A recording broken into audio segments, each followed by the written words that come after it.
So as I said, juries were created to be the most powerful part of the court process.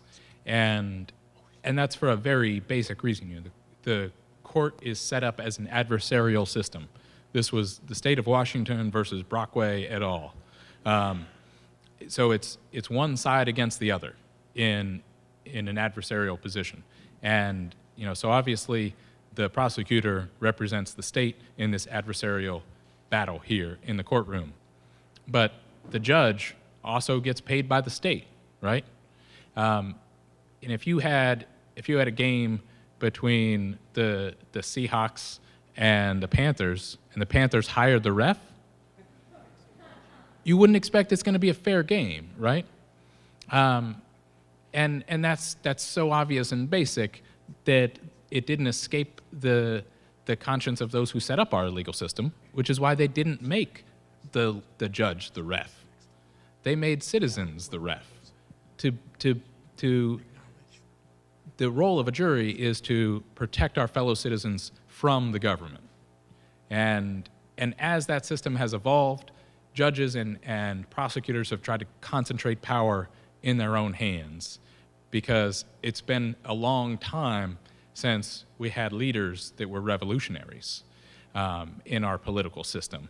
And as that has evolved, we've had leaders that are more and more afraid of the people, and afraid of citizens and afraid of democracy, which is perhaps why Jefferson said every generation needs its own revolution, because as power gets more and more entrenched over decades and centuries, it gets more and more distant from the people. But jury nullification is a very old part of our common law that dates back to when we got our legal system from the English, and it actually originates with William Penn, the Quaker, where he had kind of the original jury nullification case where his jury refused to convict him despite the facts.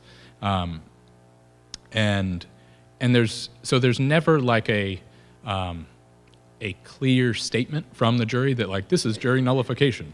All they do is acquit when it's obvious that the facts meet the legal standards of what constitutes a crime. But there's a rich history of that, even in our own country, particularly with the Fugitive Slave Act of 1851 that required people in the North to all act as slave catchers. And when people violated that law, there were a lot of communities in the North that simply refused to convict on that law, and it's what undermined the moral legitimacy of that law, and why the Compromise of 1851 couldn't hold.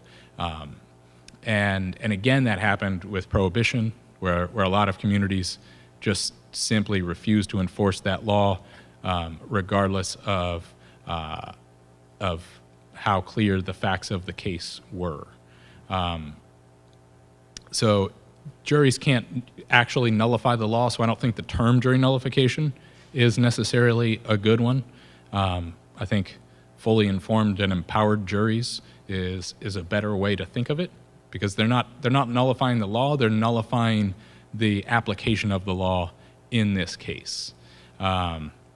So, I don't think juries are perfect, and there's certainly some negative history of jury nullification in this country as well, particularly in the South, where juries refuse to convict on lynching cases.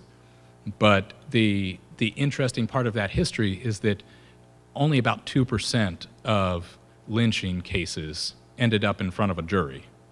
And certainly in that 2%, plenty of juries failed to deliver justice. But in the other 98% of those cases, it was police, prosecutors, and judges that failed to deliver justice. And so, I think the question becomes, do we trust authorities more than we trust our own communities? And are we willing to let communities actually have a say? So, I think that's an important thing for everybody to educate themselves on, to realize that we do have that power, and we don't actually have to follow a judge's instructions in the courtroom. In fact, when it really matters is when we most need to stand up against what a judge is telling us to do.